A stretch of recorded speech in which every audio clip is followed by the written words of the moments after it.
सरकारले स्विजरल्याण्ड सरकारबाट प्राप्त हुने 95 करोड़ रुपैयाँ बराबरको अनुदान सहायता रकम स्वीकृत गर्ने निर्णय गरेको छ।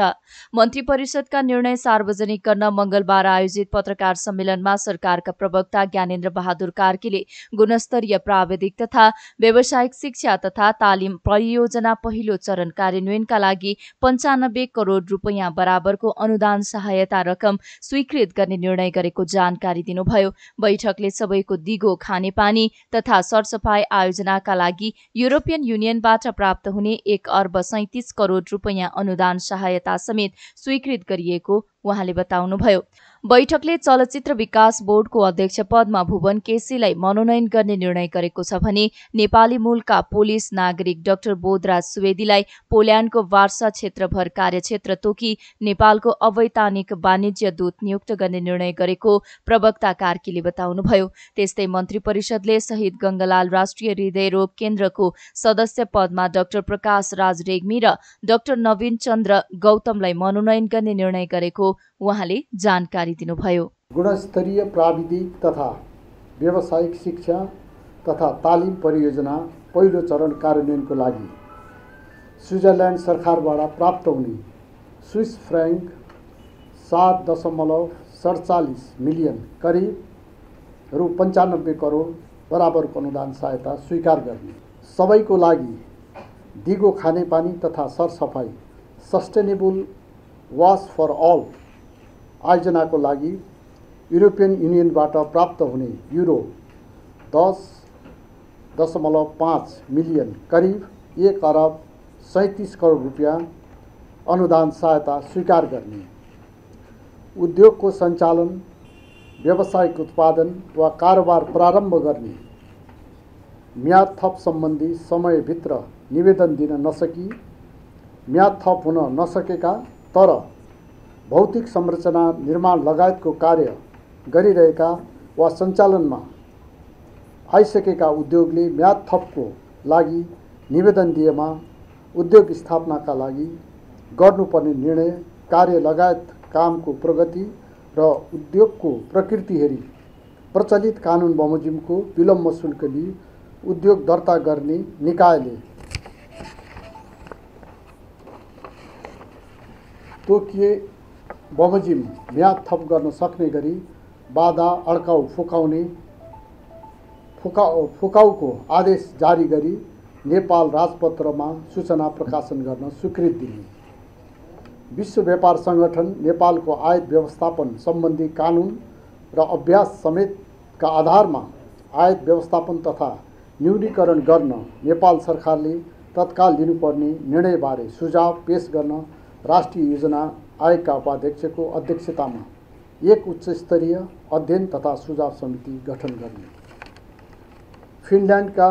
फिनल्यान्डमा मिति 2079 साउन 26 देखि भदौ 1 गतेसम्म हुने उच्च स्तरीय अध्ययन भ्रमणमा माननीय ऊर्जा, जलस्रोत तथा सिंचाई मन्त्री पम्फा भूषाल तथा सचिव सिंचाई सागर कुमार राईलाई सहभागी हुन स्वीकृति प्रदान गर्ने, 2079 4/30 देखि 2079 5/10 सम्म संयुक्त राज्य अमेरिकाको न्युयोर्क स्थित संयुक्त राष्ट्रसङ्घको मुख्यालयमा सञ्चालन हुने इन्टर गभर्मेन्टल कन्फरेन्सको 5औं सत्र IGCV मा नेपालको तर्फबाट सहभागिताका लागि कानुन तथा संसदीय मामिला मन्त्रालयका सचिव उदयराज सापकोटा र सहसचिव कौशल चन्द्र सुवेदीको भ्रमण स्वीकृत गर्ने, नेपाली मूलका पोलिस नागरिक doctor Bodhraj सुवेदीलाई पोल्याण्डको Warsaw क्षेत्रभर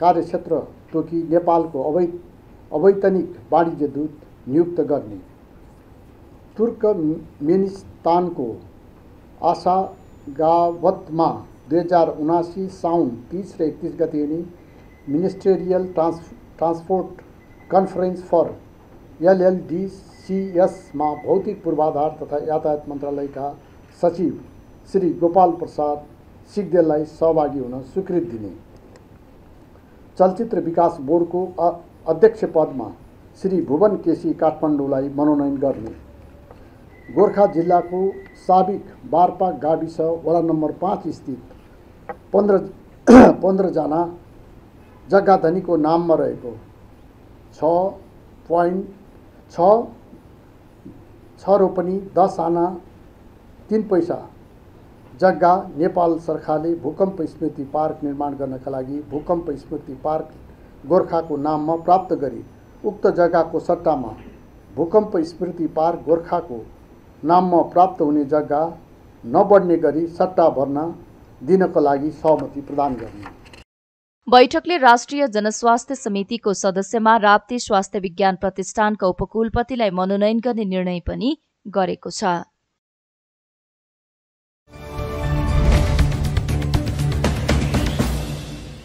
dish media नेटवर्कले आईटीभीको सेवा सुरु गरेको छ। पछिल्लो समय प्रविधिमा आएको परिवर्तन र ग्राहकहरूको चाहनालाई मध्यनजर गरेर डिश मिडिया नेटवर्कले आईटीभीको सेवा शुभारम्भ गरेको जनाएको छ। आईटीभीको नाममा यो सेवाको सुरुवात भएको जानकारी दिन पाउँदा ग्राहकहरू डीटीएचलाई जस्तै साथ र मायाका साथै अन्य सेवा प्रदायकको भन्दा गुणस्तरीय र उत्कृष्ट सेवा पाउनेमा विश्वास लिएको कम्पनीले जनाएको छ। डिश होमका अध्यक्ष हेमराज ढकालले नेपालको सूचना प्रविधिको क्षेत्रमा डिश होमले ठूलो भूमिका खेलेको बताउँदै आगामी दिनमा नयाँ इन्टरनेट टिभीको गुणस्तरीयतामा ध्यान दिने बताउनुभयो। डिश होमले इन्टरनेटमा सेटअप बक्स जोडेर आईपीमा आधारित नयाँ टिभीको सुरुवात गरेको उहाँले जानकारी दिनुभयो। डिश होम आज तपाईहरुको माझ यसरी नयाँ प्रोडक्टहरु नयाँ सर्भिसहरु लिएर आउनु पाउँदा वास्तवमा मलाई धेरै नै खुसी लागेको छ र गौरवको महसुस पनि गरेको छु। हामीले एउटा बिजनेसको हिसाब भन्दा माथि उठेर नेपालमा एउटा सूचना क्रान्तिको लागि जुन एउटा गभर्नमेन्टको इनिसिएसन हो त्यो पार्टमा हामी एक स्टेप अगाडि गएर एउटा गाउँ-गाउँमा भएका हाम्रा आदरणीय नेपाली दाजुभाइ दिदीबहिनीहरूलाई सुसूचित गराउने एउटा चाहिँ माध्यम हामीले चाहिँ बनायौँ। आज हामीले भनौँ न जुम्लादेखि लिएर हुम्लादेखि लिएर विकट ठाउँका हाम्रा आदरणीय दाजुभाइ दिदीबहिनीहरूलाई पनि हामीले वर्ल्ड क्लास चाहिँ जसले संसारको अमेरिकामा हेर्ने चिज जुन छ जुम्लामा हेर्ने चिज पनि सेम लेभलको चाहिँ क्वालिटी चाहिँ हामीले दिन सकेका छौँ। यसको लागि हाम्रा सम्पूर्ण टिमहरूलाई म विशेष धन्यवाद दिन चाहन्छु। वास्तवमा तपाईँहरूको अथक प्रयासले गर्दाखेरि यो हामीले दिन सकेका हौँ र त्यसले गर्दा हाम्रा मिडियाका साथीहरू र हाम्रा ग्राहकवर्गहरूलाई पनि विशेष धन्यवाद एवं आभार भन्न चाहन्छु। किनभने उहाँहरूको चाहनाअनुसार चाहिँ हामी परिष्कृत हुँदै गइराखेका छौँ र आगामी दिनमा अझ बढी परिष्कृत सेवा हामीले दिनेछौँ भन्ने मैले वचन दिलाउन चाहेँ। हामीले डिश होम मार्फत चाहिँ हामीले धेरै कुराहरू चाहिँ कन्टेन्टको हिसाबमा हामीले एजुकेसन कन्टेन्टहरूलाई पनि हामीले त्योभन्देखि फोकस गरेर हामीले दिएको छौँ। आजको दिनमा कुनै पनि देश डेभलप चाहिँ हुने अथवा कुनै पनि देशको एउटा लङ टर्म इन्भेस्टमेन्ट भनेको शिक्षा हो जस्तो लाग्छ मलाई र हामीले त्यसलाई महत्त्वपूर्ण हिसाबले सम्झेर हामीले डिश होमबाट हामीले विभिन्न हाम्रा क्लासका कन्टेन्टहरू जुन चिजहरू चाहिँ काठमाडौँमा पढाइ भइराखेको छ त्यो चाहिँ जुम्लाको विद्यार्थीहरूले पनि पढ्न सक्ने हिसाबले हामीले चाहिँ वातावरण बनाएको छौँ। र अब यो जुन नयाँ हाम्रो जुन सर्भिस छ यो सर्भिसमा अझ बढी हाम्रा कन्टेन्टहरू चाहिँ हुनेछन् र अझ बढी ग्राहकहरूका चाहनाअनुसार चाहिँ नयाँ सेवाहरू चाहिँ हामीले दिँदै जानेछौँ। त्यसको लागि तपाईँहरूको सहयोगको मैले आगामी दिनमा अपेक्षा गरेको छु। आज हामी 2.0 भर्सन 2 निकालेका छौँ। आज चाहिँ अब यी भर्सनहरू चाहिँ क्रमशः हामीले भर्सन 3 भर्सन 4 निकाल्दै जानेछौँ र भर्सन 3 भर्सन 4 निकाल्ने क्रममा चाहिँ अहिलेको लेटेस्ट टेक्नोलोजी अहिलेको एउटा कन्ज्युमरको चाहिँ बिहेभियर जुन किसिममा सिफ्ट भइराखेको छ त्यसलाई आधार मानेर हामीले त्यो ग्राहकको चाहिँ एक्सपेक्टेसन अनुसारको नयाँ सर्भिसहरू चाहिँ हामीले दिँदै जानेछौँ। त्यस्तै डिश होमका प्रबन्ध निर्देशक सुदीप आचार्यले डिश होमले नेपालकै इतिहासमा पहिलो पटक आईपीटीभी सुरु गरेको जनाउँदै प्रविधिको दुनियाँमा नयाँ फड्को भएको बताउनुभयो। उहाँले ग्रामीण भेगमा पनि इन्टरनेटको पहुँच पुर्याउनका लागि आवश्यक अध्ययन गरिरहेको जानकारी दिनुभयो। रुरल एरियामा जहाँ फाइबर पुगेको छैन त्यसमा हामीले इन्टरनेट दिने अरू केही उपायहरू छन् कि भनेर सायद हामीले सुरु गरेदेखि नै होला हामीले चाहिँ यसको चाहिँ हामीले खोज तलास अथवा चाहिँ रिसर्च गरेरै बसिरहेका छौँ। यसमा एउटा कस्ट चाहिँ अलिकति सिग्निफिकेन्टली हाई हुने भएको हुनाले अहिलेसम्म हामीले त्यो सेवाप्रति चाहिँ अगाडि बढेका छैनौँ। तर अहिले इन्ट्रेस्टिङली अहिले एउटा हामीले नयाँ अहिले पनि अध्ययनमै छ, सायद अहिलेकै जुन सेटेलाइट हामीले युज गरिरहेका छौँ त्यही सेटेलाइटबाट नै सेटेलाइट इन्टरनेट, यो भनेको रुरल एरिया जहाँ चाहिँ फाइबर नेट पुग्न सक्दैन त्यस्तो ठाउँमा हामीले चाहिँ इन्टरनेट दिन मिल्ने खालको हामीले देखिरहेका छौँ। यसको अलिकति कस्ट वाइज अलिकति महँगो पर्ने भएको हुनाले ग्राहकहरूलाई चाहिँ अलिकति महँगो नै पर्छ, तर पोसिबिलिटी छ र अहिलेसम्म हामीले जुन विभिन्न टेक्नोलोजी हेरेका थियौँ त्योभन्दा चाहिँ भाइबल देखिएको छ। त्यो अवस्थामा चाहिँ अब हामीले यो नेक्स्ट हामीले डिसोमले गर्ने एउटा कार्यमा चाहिँ सेटेलाइट इन्टरनेटको पनि मेरो I think within another 6 months to 12 months हामी चाहिँ एउटा केही प्रडक्ट सर्भिस हामी ल्याउँछौँ। 2067 सालमा होम टिभीको नाममा आफ्नो सेवा प्रारम्भ गरेकोमा पछि डिश नेपालसँग मर्जर गरी डिश होम नाममा आफ्नो सेवालाई सञ्चालनमा ल्याएको थियो।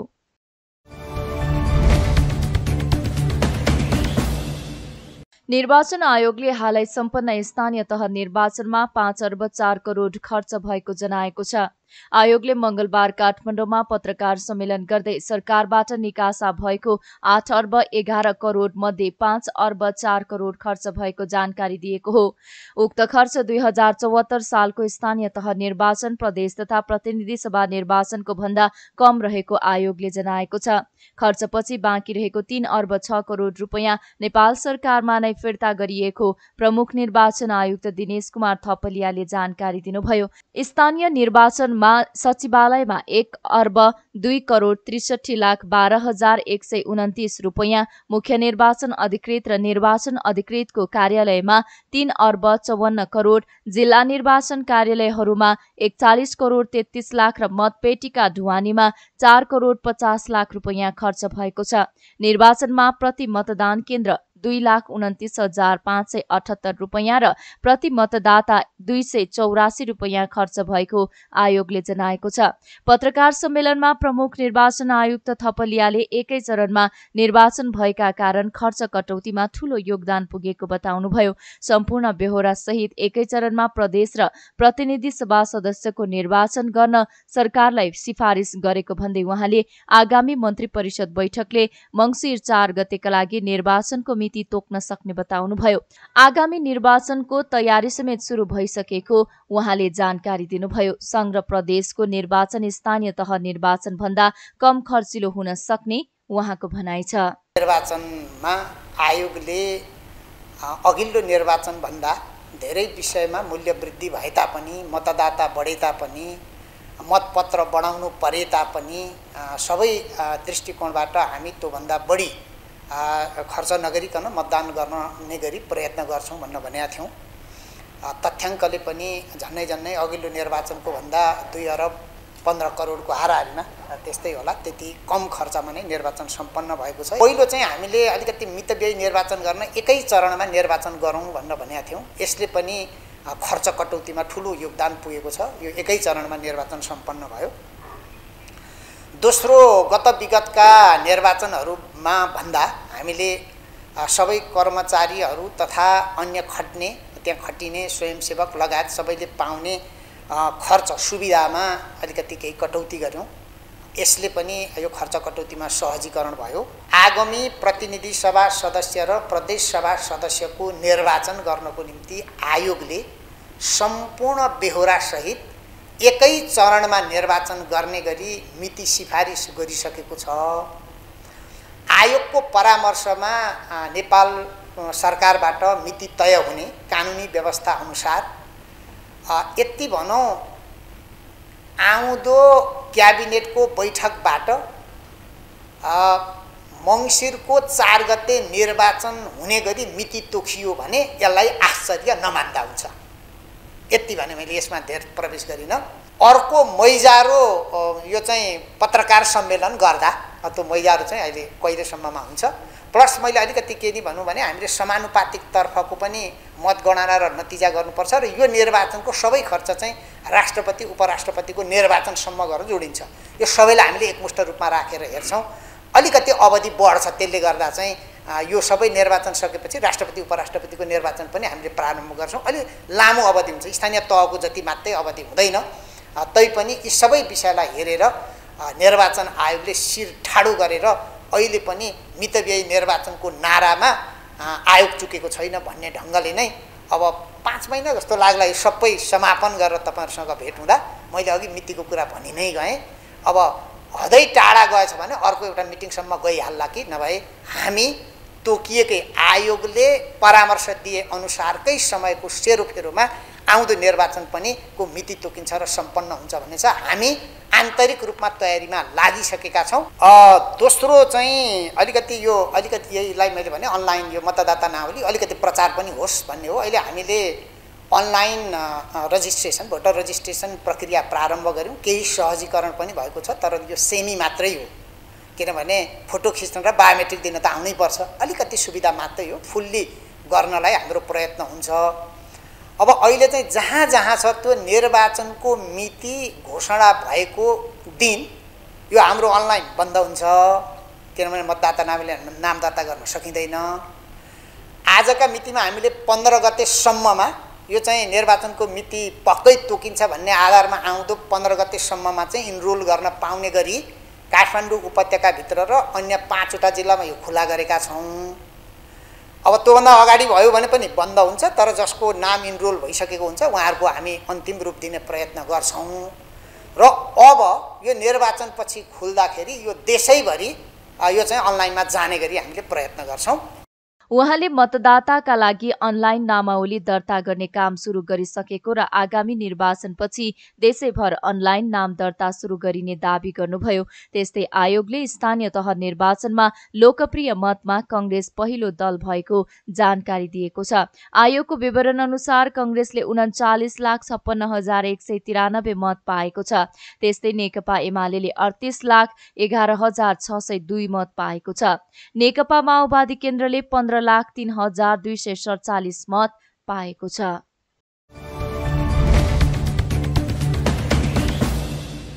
काठमाडौँ उपत्यका लगायत देशभरका नेवार समुदायले मंगलबार घण्टा कर्ण पर्व मनाएका छन्। घण्टा कर्ण पर्वलाई काठमाडौँ उपत्यकाका नेवार समुदायले गठे मंगल पर्वका रूपमा मनाउने गर्दछन्। हरेक वर्ष साउन शुक्ल चतुर्दशीमा नास्तिक गठामुङ्गालाई दाह संस्कार गरी घण्टा कर्ण अर्थात् गठामुङ्गा चाहे मनाउने गरिन्छ। भक्तपुरमा मनाइने गठे मंगलको छुट्टै आकर्षण छ। त्यहाँ टोल टोलमा नरकट, छ्वाली, नाङ्लो, हाडीबाट मानवरूपी 3 खुट्टे गठामुङ्गाको पुत्ला बनाइन्छ। टोल टोलमा अघिल्लो दिन साँझ नै नरकटमा छ्वाली बेरेको मानवरूपी गठामुङ्गाको पुत्ला बनाई हाँडीमा नाक, मुख र कान बनाइन्छ। टोल टोलमा बनाइएको गठामुङ्गालाई टोलवासी मिलेर नजिकको दोबाटोमा लगेर जलाइन्छ। चोक दोबाटोमा बसेर बालबालिका चोर्ने र मारेर खाने घण्टा कर्णलाई टोलवासी मिलेर मारी दाह संस्कार गरेको पर्वका रूपमा गठामुङ्गा चारे मनाउँदै आएको छ। यस दिन नेवार समुदायले आफ्नो घर गृह शान्तिको कामना गर्दै आफ्ना परिवारलाई रोग व्याधि नलागोस् भनेर घण्टा कर्णको पूजा गरी घर घरबाट भूत प्रेत मन्छाउने गर्दछन्।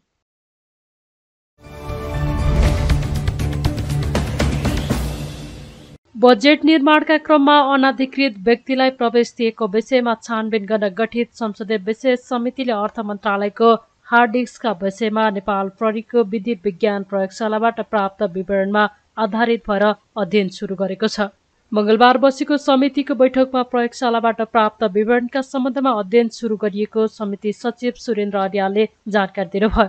छानबिन समितिले अर्थ मन्त्रालयमा डिलिट गरिएको भनिएको सीसीटीभी फुटेजको वास्तविकता पत्ता लगाउन विधि विज्ञान प्रयोगशाला पठाएको थियो। प्राविधिक विषयमा थप जानकारी लिन प्रयोगशालाका सम्बन्धित अधिकारीलाई बोलाइएको अर्यालले बताउनुभयो। यहाँबाट पठाइएका डिभाइसहरू सबै एनबिआर हार्ड डिस्क सहित सबै फिर्ता भएको थिए। आज बिहान हामी 8 बजी बैठक बस्यौँ। समितिले त्यो पठाइएका चाहिँ विवरणहरू जुन एउटा भनौँ न खामबन्दी गरेर लाछा लगाएर चाहिँ प्रतिवेदनसहित पठाएको थियो त्यो हामी खोल्यौँ, हेऱ्यौँ। अब त्यसमा भएका विवरणहरू चाहिँ नि अलिकति प्राविधिक विषय भएकोले यो अब विश्लेषणकै क्रममा छ, अब अध्ययनकै क्रममा छ र केही विषय अझै प्राविधिक विषय भएको कारणले गर्दाखेरि यो फरेन्सिक ल्याबसँग सम्बन्धित विज्ञहरूबाटै जानकारी लिनुपर्ने भएकोले अहिलेलाई यो बैठक अब स्थगित पनि भयो। त्यस कारणले गर्दाखेरि चाहिँ यसका सबै साङ्गोपाङ्गो हिसाबले उहाँहरूले जानकारी गराउनुहुन्छ, प्रस्तुत गर्नुहुन्छ, त्यसपछि बल्ल के रहेछ त्यसपछि हामी निष्कर्षमा। अनि त्यो कुरा अहिले मैले भन्न मिल्दैन। उहाँहरूले आएर नदेखाएसम्म, नभनेसम्म यो दिनको यो समयको छ भनेर चाहिँ नभनेसम्म मैले यो छ ऊ छ भनेर चाहिँ भन्न सक्ने अवस्थामा छैन। त्यही भएर नेपाल प्रहरीकै फरेन्सिक ल्याबकै मान्छे फेरि पनि बोलाउनु उहाँ जसले गर्नुभयो उहाँलाई हामीले जानकारीको लागि हामी आमन्त्रण गर्दैछौँ। बजेट निर्माणका दिन गत जेठ 14 गते मध्यरातमा अनधिकृत व्यक्तिलाई संलग्न गराइएको र करको दर हेरफेर गरिएको आरोप तत्कालीन अर्थमन्त्री जनार्दन शर्मामाथि लागेको थियो। सोही आरोपमाथि छानबिन गर्न संसदीय विशेष छानबिन समिति गठन गरिएको थियो।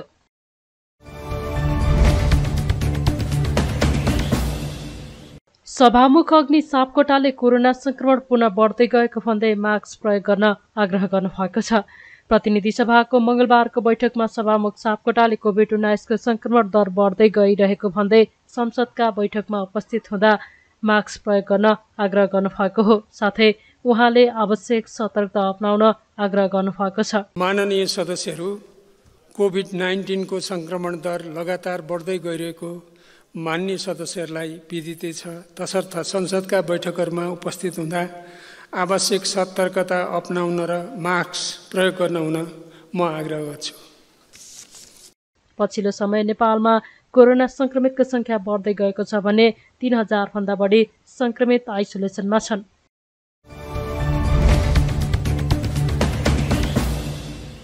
प्रमुख प्रतिपक्षी नेकपा एमाले जनताको स्वास्थ्यमा गम्भीर हुन सरकारको ध्यानाकर्षण गराएको छ।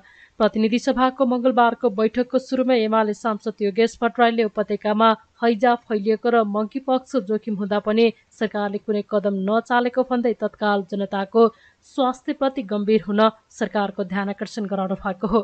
मंकीपक्सलाई डब्ल्युएचओले अलर्ट घोषणा गरिसकेको अवस्थामा नेपालमा कुनै प्रकारको सचेतना नअपनाएको उहाँले बताउनुभयो। उहाँले भारतमा 4 जना संक्रमित भेटिसकेको भन्दै खुला सीमाका कारण सचेत हुनुपर्ने र नाकाहानमा निगरानी बढाउनु पर्नेमा जोड दिनुभयो। त्यस्तै उपत्यकामा 34 जना हैजाका बिरामी फेला पर्दा पनि सरकारले केही नगरेको आरोप लगाउँदै उहाँले यस विषयमा सदनमा जानकारी गराउन माग गर्नुभयो। छैन र हामीसँग खुला सिमाना छ र भारतमा यसका केसहरू देखिसकेको अवस्थामा हामी यसबाट अब धेरै टाढा छैनौँ।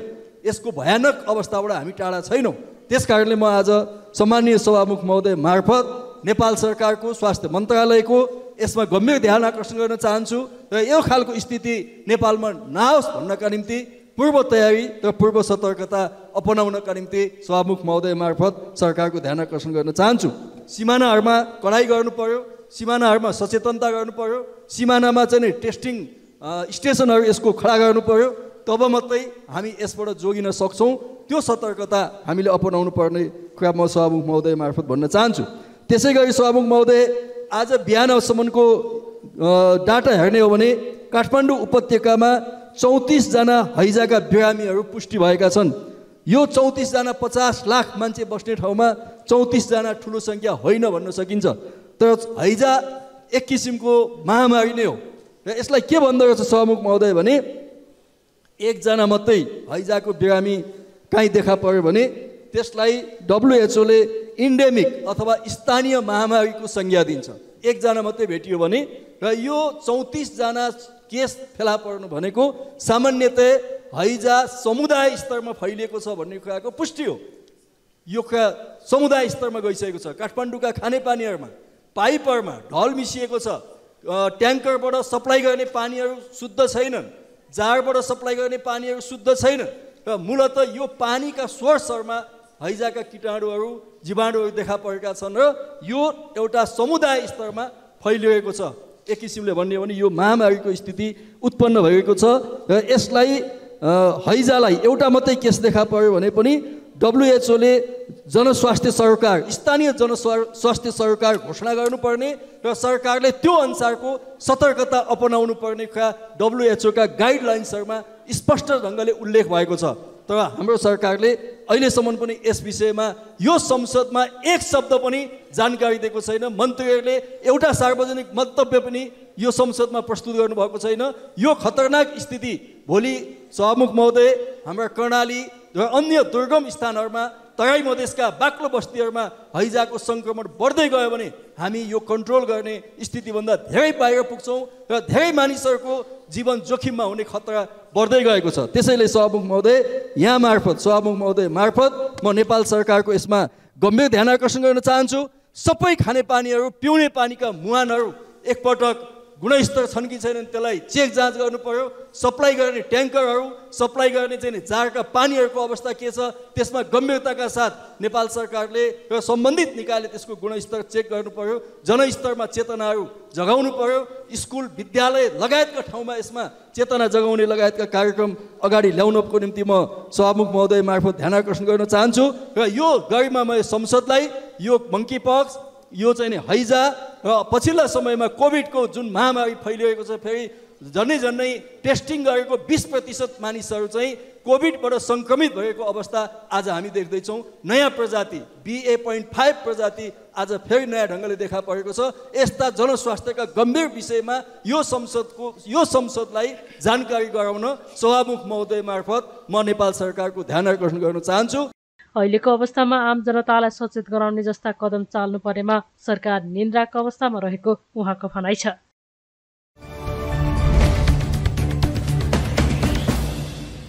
नेपाल रेडक्रस सोसाइटीको राष्ट्रिय भेलाका क्रममा एक समूहले विरोध प्रदर्शन गरेका छन्। रेडक्रस सोसाइटीले मंगलबार काठमाडौँमा वर्तमान सम्बन्धमा नेपाल रेडक्रस सोसाइटीको समस्या र भावी मार्गचित्र विषयमा छलफल गर्न राष्ट्रिय भेला आयोजना गरेको थियो। तर असन्तुष्ट पक्षले रेडक्रसभित्र विधिको शासन लागू गरेर रेडक्रसलाई निजी कम्पनी नबनाऊ, अदालतका आदेश पालना गर लगायतका प्लेकार्ड देखाउँदै प्रदर्शन गरेका हुन्। सरकारले जेठ 31 गते सुदर्शन प्रसाद नेपालको अध्यक्षमा 33 सदस्यीय तदर्थ समिति गठन गरेको थियो। उक्त निर्णयप्रति निवर्तमान अध्यक्ष डाक्टर नेत्रप्रसाद तिमसिना पक्ष अदालत गएको थियो। सोसाइटीका अध्यक्ष नेपालले अदालतलाई देखाउँदै अर्को पक्षले सोसाइटीको काममा अवरोध सिर्जना गर्दै आएको आरोप लगाउनु भयो। र हामीले काम गर्न सुरुवात पनि गरिसकेका थियौँ। सुरुवात गर्दा नगर्दै फेरि अदालतमा मेरो म्याद छँदै थियो। मैले यो कार्यक्रम राखेको छु। अर्थात् उहाँको भनाइ के रह्यो भने मेरो घरका छोराछोरी 2 भाइ थिए, 3 भाइ थिए, मैले छोराछोरीको लागि घर बनाइदिएको छैन, अझै आर्थिक व्यवस्था गरेको छैन, उनीहरूको पढाइ लेखाइलाई अझै बाँकी नै छ, त्यसकारण मेरो मृत्युवरण नहोस्, म अझै बाँचिरहँ र मैले त्यो काम गर्न पाऊँ भनेर भने जस्तै उहाँले आज आफ्नो पदावधि बाँकी छ भनेर लडाइँ झगडा गर्न कोसिस गर्दै हुनुहुन्छ अदालतको एउटा भ्रम सिर्जना गरेर।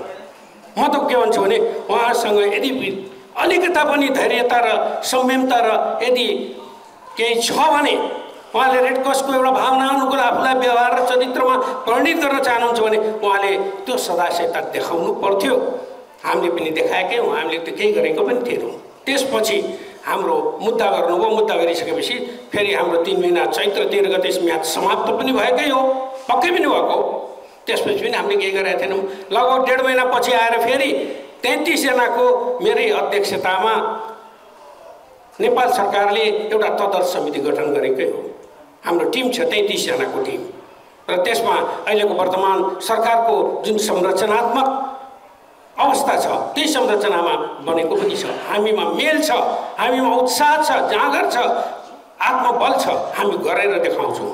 र त्यो जेठ 31 गते नियुक्ति भइसकेपछि के कारणले भयो त भन्दा देशकाल परिस्थिति जुन बेलामा पत्र पत्रिका र मिडियाहरूले पनि 17 लाख जनमानसमा मनसुनको प्रभाव पर्दैछ, यो पीडित हुँदैछन् भन्ने तथा नाम या भने धेरै जसो प्रचार प्रसारमा आएको थियो।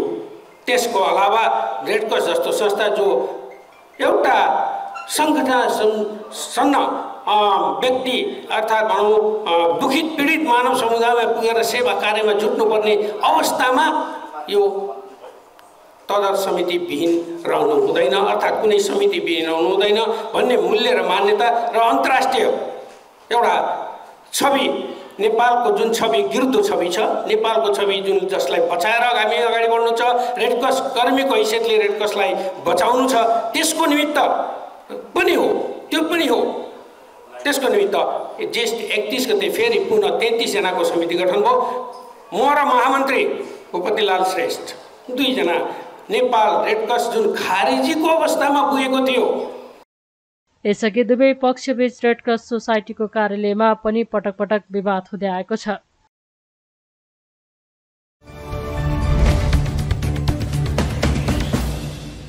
नेपालमा थप 638 जनामा कोरोना संक्रमण पुष्टि भएको छ। देशभर गरिएको 2215 पीसीआर परीक्षणका क्रममा 400 जना र 2840 एन्टिजेन परीक्षणका क्रममा 238 जनामा कोरोना संक्रमण पुष्टि भएको हो। कोरोनाका कारण थप 2 जनाको मृत्यु भएको छ। हालसम्म नेपालमा कोरोनाका कारण 11959 जनाको मृत्यु भएको छ। त्यस्तै थप 218 संक्रमित निको हुँदा हालसम्म नेपालमा 9,68,802 जना संक्रमण मुक्त भएका छन्। हाल नेपालमा 3,714 सक्रिय संक्रमित आइसोलेसनमा रहेको मन्त्रालयले जनाएको छ।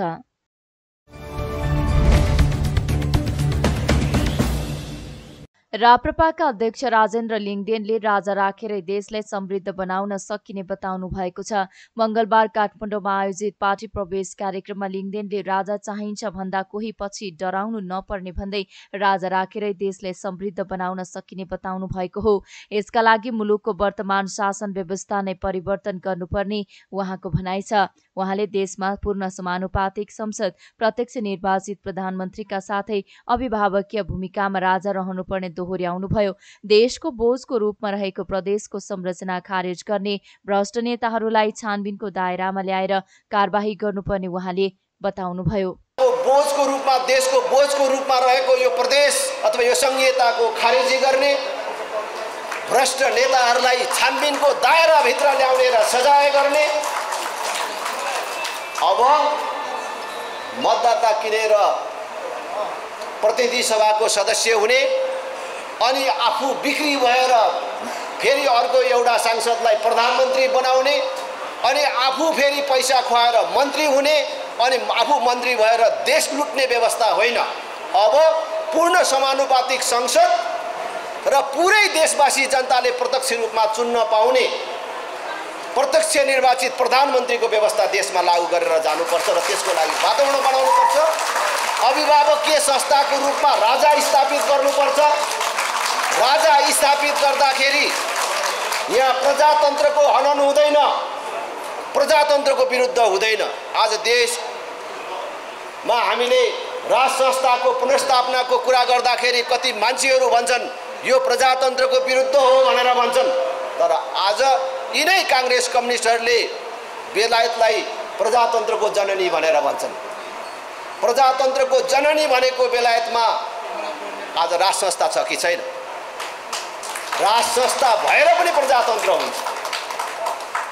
स्वतन्त्रताको नाममा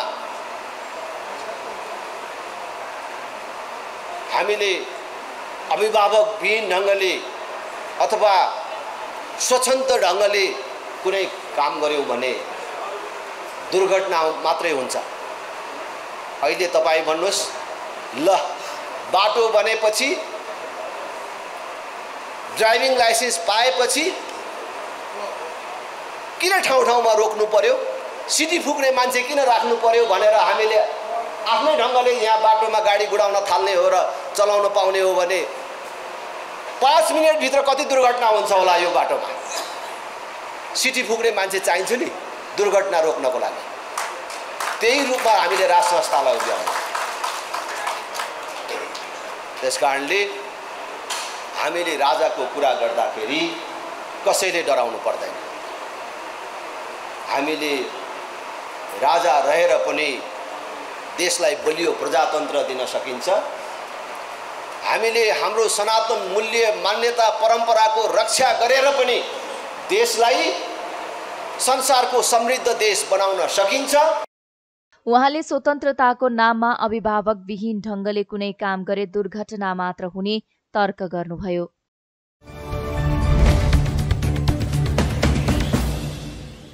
साना कम्युनिस्ट पार्टीहरूले अमेरिकी सहायता परियोजना एमसीसी र स्टेट पार्टनरशिप प्रोग्राम एसपीपी को विरोधमा आन्दोलनका कार्यक्रम सार्वजनिक गरेका छन्। मंगलबार काठमाडौँमा पत्रकार सम्मेलन गर्दै उनीहरूले एमसीसी र एसपीपी नेपालको राष्ट्रियतामाथिको हस्तक्षेप भएको भन्दै आन्दोलनका कार्यक्रम घोषणा गरेका हुन्। घोषित आन्दोलनका कार्यक्रममा साउन 13 गते देशव्यापी कोणसभा गर्ने, 15 गते मसाल जुलुस र 21 गते प्रदेश तथा काठमाडौँमा विरोध प्रदर्शन गर्ने रहेको नेपाल कम्युनिष्ट पार्टीका अध्यक्ष ऋषि कट्टेलले जानकारी दिनुभयो। उहाँले एसपीपीमा सहभागी नहुने पत्र नपठाएर वर्तमान गठबन्धनको सरकारले आत्मसमर्पण र राष्ट्रघात गरेको आरोप लगाउनुभयो। मुलुकमा महँगी बढ्दा समेत कुनै चासो नदेखाएर सरकारले जनताप्रतिको संवेदनशीलता गुमाएको उहाँले बताउनुभयो। नेपालमा एमसीसी लागू गरेर शेरबहादुर देउबा नेतृत्वको गठबन्धन सरकारले संसदबाट पारित गराउने धृष्टता गर्दा राष्ट्रिय रूपमा नेपाली जनताको कडा बहस, विवाद, विरोध र प्रतिरोधको सामना गर्नु पर्यो। त्यसको बीचबाट एमसीसी विशुद्ध आर्थिक एवं विकास परियोजना हो भन्ने धूर्त र नितान्तै झुट कुतर्कहरूको सहारा लिएर दलालहरूले सदनबाट धाँधलीपूर्ण तरिकाले पारित गराए। त्यसको केही समय बित्न नपाउँदै संयुक्त राज्य अमेरिकासँग राज्य साझेदारी कार्यक्रम एसपीपीका को मुद्दा मुख्य बन्न पुगेको छ। नेपाली जनताको चर्को विरोधका कारण असार 6 गते देउबा सरकार एसपीपी लागू नगर्ने र सो अनुसार अमेरिकी सरकारलाई पत्राचार गर्ने निर्णय गर्न बाध्य भयो। तर थप अध्ययन र परामर्शको नाममा सरकारले अहिलेसम्म अमेरिकालाई पत्राचार गरेको छैन। यस कार्यले देउबा सरकारको नियत उदाङ्गिएको छ। यस कार्यगत एकता प्रक्रियामा सामेल हुन र राष्ट्रिय स्वाधीनता एवं जनअधिकार रक्षाको संयुक्त जनसङ्घर्षमा सामेल हुन विशेष अपिल गर्दछौँ। संयुक्त सङ्घर्षका कार्यक्रमहरू: 1. साउन 10 गते संयुक्त पत्रकार सम्मेलन, साउन 13 गते देशव्यापी कोणसभा, साउन 15 गते देशव्यापी मसाल जुलुस, साउन 18 गते काठमाडौँमा अन्तर्क्रिया, साउन 21 गते प्रदेश सदरमुकाम र काठमाडौँमा विरोध प्रदर्शन। पत्रकार सम्मेलनमा वैज्ञानिक समाजवादी कम्युनिष्ट पार्टीका महासचिव आहुतिले सरकार भ्रष्टाचारमा डुबेका कारण अब सबै जनता मिलेर आन्दोलन गर्नुपर्ने धारणा राख्नुभयो। उहाँले साना कम्युनिष्ट पार्टीबीच कार्यगत एकता गर्दै जनताको जनजीविकाका पक्षमा आवाज उठाउने जिकिर गर्नुभयो।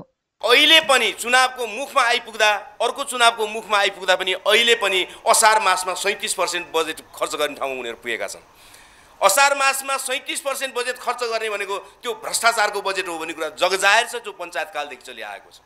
वर्ष दिनभरि रोक्नु र 15 दिनमा चाहिँ टापटिपे ढङ्गले बजेट खर्च गर्नु यो शासनको विकृतिको एउटा नमुना कुरा हो, परम्परा हो। त्यही कुरा लागू भएको छ। उनीहरूले केही पनि गर्न सकेका छैनन्, मल ल्याउन सकेका छैनन्। जनजीविकाको सन्दर्भमा उनीहरूले पेट्रोलको भाउमा कुनै घटाउने काम ल्याउन सकेका छैनन्। हुँदा त जनतालाई यस्तो पर्न थालेको छ कि आज 10 रुपियाँ बढेको छ, घटाउ भन्नुभन्दा पहिले नै त्यो 20 रुपियाँ बढिसकेका हुन्छ, कति घटाउ भन्ने एउटा कन्फ्युजन पैदा हुन थालेको छ। जनजीविकाको सन्दर्भमा कुनै सन्दर्भमा पनि, देशभक्तिको सन्दर्भमा पनि उनीहरूले केही पनि कुरा हल गर्न सकेका छैनन्। यसरी यो व्यवस्था क्रमशः सङ्कटग्रस्त हुँदै गएको छ। यो कुरा प्रष्ट कुरा हो। तर हामीलाई के पनि थाहा छ त भने यो सङ्कटग्रस्त भएर मात्रै क्रान्तिकारी आन्दोलन अगाडि बढ्दैन। क्रान्तिकारी आन्दोलन अगाडि बढ्नका निम्ति एउटा भावभूमि तयार हुन्छ, पृष्ठभूमि तयार हुन्छ। तर त्यो पृष्ठभूमिलाई पक्रिनका निम्ति हामीले क्रान्तिकारी पार्टीहरूको बिचको हिजोको रोगबाट अलिकति मुक्त भएर नयाँ स्तरमा मोर्चाबन्दीमा जानु जरुरी छ। त्यसको निम्ति हामीले हिजो प्रयत्न गऱ्यौँ।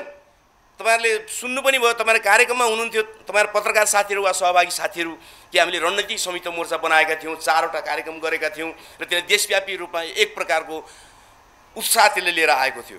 तर मैले भनिहालेँ कि त्यो रणनीतिक संयुक्त मोर्चा अगाडि बढ्न सकेन। किन अगाडि बढ्न सकेन भने रणनीतिक संयुक्त मोर्चा भित्र नै रहेर सहमति गरेका साथीहरु कोही सैद्धान्तिक रूपमा अस्पष्ट थिए, कोही अगाडि जाँदाखेरि आफ्नो अस्तित्वमा पनि सङ्कट हुने हो कि भनेर अस्तित्ववादी ढङ्गले सोचिरहेका थिए, जसको कारणले त्यो अगाडि बढ्न सकेन, जसको सबभन्दा बढी आवश्यकता छ अहिले। किनकि पार्टी एकता तत्काल हुन सक्दैन भने त्योभन्दा महत्त्वपूर्ण कुरा अर्को हासिल गर्नुपर्ने हुन्छ। त्यो हो पार्टी एकतातिर जानका निम्ति हामीले रणनीतिक संयुक्त मोर्चा बनाउनु। रणनीतिक संयुक्त मोर्चा स्वाभाविक रूपमा क्रान्तिका सम्पूर्ण मुख्य आधारभूत कामहरूमा एकता भनेको हो। कार्यगत विषयहरूमा कयौँ असफलता फरकपनहरू हुन सक्दछन्, त्यसले केही पनि फरक पार्दैन। तर क्रान्तिका मूल कामहरूमा एक ढिक्का हुने रणनीतिक संयुक्त मोर्चा हामीलाई चाहिएको छ। चाहिएको छ। यसपटक पनि हामीले सोच्यौँ कि रणनीति संयुक्त मोर्चा अहिले घोषणा गरौँ, तर हामीले अझै के भन्यौँ भने विगतमा हामीले घोषणा गर्दाखेरि हामीले त्यसलाई 5 महिना पनि टिकाउन सकेनौँ, 4 महिना पनि टिकाउन सकेनौँ। 4वटा कार्यक्रम गरेर हामी फिर्ता हुनु पर्यो, अथवा हामी स्थगित हुनु पर्यो, वा हामी निष्क्रिय हुनु पर्यो। त्यसको समीक्षा अलि शानदार ढङ्गले गरौँ, दुधको दुध पानीको पानी भने जस्तो अलि मेहनतपूर्वक गरौँ। कहाँ हाम्रा त्रुटिहरू भए, हाम्रा समझदारीहरू कहाँ त्रुटि भए, त्यसलाई सच्याएर हामी अब साँच्चैको रणनीतिक संयुक्त मोर्चातिर अगाडि बढौँ। उनीहरूले पहिलो चरणको आन्दोलन सकेपछि अर्को चरणको सङ्घर्षका कार्यक्रम घोषणा गर्ने जनाएका छन्।